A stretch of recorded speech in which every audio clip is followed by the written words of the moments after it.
ಜಿಲ್ಲೆಯಲ್ಲಿರುವ ಬರುವ ಎಲ್ಲಾ ಬ್ಯಾಂಕ್ಗಳಲ್ಲಿ ಕಡ್ಡಾಯವಾಗಿ ಕನ್ನಡ ಭಾಷೆಯಲ್ಲಿ ವ್ಯವಹಾರ ನಡೆಸಬೇಕು ಹಾಗೂ ಹಣ ತೆಗೆದುಕೊಳ್ಳುವ ಕಟ್ಟುವ ಎಲ್ಲ ಚಲನ್ಗಳು ಕನ್ನಡದಲ್ಲಿ ಇರಬೇಕು. ಇನ್ನೊಂದು ವಾರದಲ್ಲಿ ಕಾರ್ಯರೂಪಕ್ಕೆ ತರದೆ ಹೋದಲ್ಲಿ ಬ್ಯಾಂಕ್ ವ್ಯವಸ್ಥೆ ವಿರುದ್ಧ ಹೋರಾಟ ಮಾಡಲಾಗುವುದು ಎಂದು ಕರ್ನಾಟಕ ರಕ್ಷಣಾ ವೇದಿಕೆಯಿಂದ ಎಚ್ಚರಿಸಿ ಲೀಡ್ ಬ್ಯಾಂಕ್ ಅಧಿಕಾರಿಗಳಿಗೆ ಮನವಿ ಸಲ್ಲಿಸಿದರು.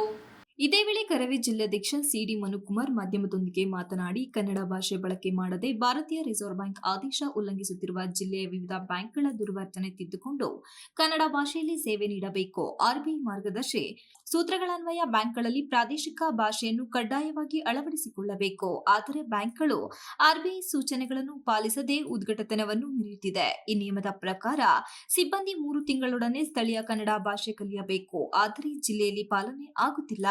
ಸರ್ಕಾರ ನೀತಿ ನಿಯಮಾವಳಿ ರೂಪಿಸಿದರೂ ಅವುಗಳನ್ನು ಪಾಲನೆ ಮಾಡದೇ ಇರುವುದನ್ನು ಖಂಡನೀಯವಾಗಿದೆ ಎಂದರು. ಬ್ಯಾಂಕಿನ ಸೂಚನಾ ಫಲಕಗಳು, ಬ್ಯಾಂಕ್ ಚಲನ್ಗಳು ಸೇರಿದಂತೆ ಎಲ್ಲ ರಶೀದಿಗಳು ಕನ್ನಡ ಭಾಷೆಯಲ್ಲಿ ಮುದ್ರಿತವಾಗಿರುವಂತೆ ನೋಡಿಕೊಳ್ಳಬೇಕು. ಹೊರ ರಾಜ್ಯ ಬ್ಯಾಂಕ್ ಸಿಬ್ಬಂದಿಗಳು ಗ್ರಾಹಕರ ಜೊತೆ ತೆಲುಗು, ಹಿಂದಿ ಭಾಷೆ ಬಳಸುತ್ತಿದ್ದು, ಇದರಿಂದ ಸ್ಥಳೀಯರಿಗೆ ಮತ್ತು ರೈತರಿಗೆ ತೊಂದರೆಯಾಗುತ್ತಿದ್ದು, ಅವರು ಸ್ಥಳೀಯ ಭಾಷೆ ನೆರವು ಪಡೆದು ರೈತರು, ಮಹಿಳೆಯರು, ಹಿರಿಯ ನಾಗರಿಕರು, ಅನಕ್ಷರಸ್ಥರು ಮನವಿಯನ್ನು ಅರಿತುಕೊಂಡು ಅವರಿಗೆ ಸೌಲಭ್ಯಗಳ ಬಗ್ಗೆ ಮಾಹಿತಿ ನೀಡಬೇಕು ಎಂದು ನಿಯಮಾವಳಿಗಳು ಹೇಳುತ್ತಿದ್ದರೂ ಯಾರೊಬ್ಬರು ಇದನ್ನು ಮಾಡದೆ ಗ್ರಾಮೀಣ ಪ್ರದೇಶದ ಜನರನ್ನು ಸಣ್ಣಪುಟ್ಟ ಕೆಲಸಕ್ಕೆ ಬ್ಯಾಂಕಿಗೆ ದಿನನಿತ್ಯ ಅಲಿಸುವಂತೆ ಮಾಡುತ್ತಿದ್ದಾರೆ. ಹಾಗೂ ಇದಲ್ಲದೆ ಬ್ಯಾಂಕಿಗೆ ಬರುವಂತಹ ಗ್ರಾಹಕರಿಗೆ ವಿಶಾಲವಾದ ಜಾಗ ಮತ್ತು ಆಸನಗಳ ವ್ಯವಸ್ಥೆ ಅಲ್ಲದೆ ಶುದ್ಧ ಕುಡಿಯುವ ನೀರಿನ ವ್ಯವಸ್ಥೆ ಮಾಡಬೇಕೆಂದು ನಿಯಮಗಳು ಸಹ ಇಲ್ಲಿ ಗಾಳಿಗೆ ತೂರಲಾಗಿದೆ ಎಂದು ದೂರಿದರು. ಜಿಲ್ಲೆಯಲ್ಲಿ ಬರುವ ಎಲ್ಲಾ ಬ್ಯಾಂಕ್ಗಳಲ್ಲಿ ಕಡ್ಡಾಯವಾಗಿ ಕನ್ನಡ ಭಾಷೆಯಲ್ಲಿ ವ್ಯವಹಾರ ನಡೆಸಬೇಕು ಹಾಗೂ ಬ್ಯಾಂಕಿನ ಸಿಬ್ಬಂದಿಗಳು ಗ್ರಾಹಕರೊಂದಿಗೆ ಕನ್ನಡ ಭಾಷೆಯಲ್ಲಿ ವ್ಯವಹರಿಸಲು ಮುಂದಾಗಬೇಕು. ಇನ್ನು ಮುಂದೆ ಸಿಬ್ಬಂದಿಗಳ ದುರ್ವರ್ತನೆ ಸರಿಪಡಿಸಲು ಕಾರ್ಯರೂಪಕ್ಕೆ ತರದೆ ಹೋದಲ್ಲಿ ಬ್ಯಾಂಕ್ ವ್ಯವಸ್ಥೆ ವಿರುದ್ಧ ಹೋರಾಟ ಮಾಡಲಾಗುವುದು. ಸ್ಥಳೀಯ ಭಾಷೆಗೆ ಆದ್ಯತೆ ನೀಡದೇ ಇದ್ದರೆ ಕರ್ನಾಟಕ ರಕ್ಷಣಾ ವೇದಿಕೆಯಿಂದ ಉಗ್ರವಾದ ಹೋರಾಟವನ್ನು ಮಾಡಲಾಗುವುದು ಎಂದು ಎಚ್ಚರಿಸುತ್ತಿದ್ದೇವೆ ಎಂದು ಹೇಳಿದರು. ಎಲ್ಲಾ ವ್ಯವಹಾರಗಳು ಸಹ ಕನ್ನಡದಲ್ಲೇ ಆಗಬೇಕು. ನನ್ನ ಎಚ್ಚರಿಕೆಯನ್ನು ಇವತ್ತು ಕರ್ನಾಟಕ ರಕ್ಷಣಾ ವೇದಿಕೆಯಿಂದ ಒಂದು ಮನವಿ ಕೊಡೋದ್ರ ಮುಖಾಂತರ ಇವತ್ತು ಒಂದು ಎಚ್ಚರಿಕೆಯನ್ನು ಕೊಡ್ತಾ ಇದ್ವಿ.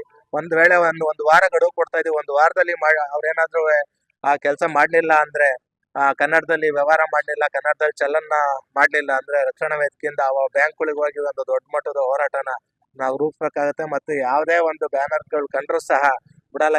ಹಿಂದಿನ ಸಂಪೂರ್ಣವಾಗಿ ನಿಷೇಧಿಸಬೇಕು. ಒತ್ತಾಯಪೂರ್ವಕವಾಗಿ ಹಿಂದಿನ ಏರಿಕೆ ಮಾಡಬಾರ್ದು ಅನ್ನೋದು ನಮ್ಮ ಒತ್ತಾಯ.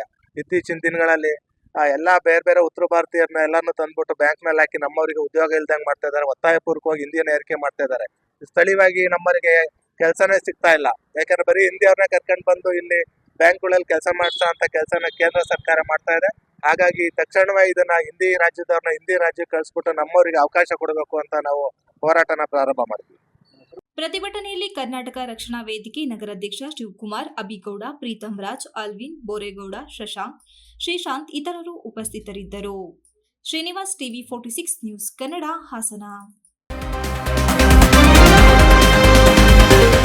You are watching TV 46 News Kannada.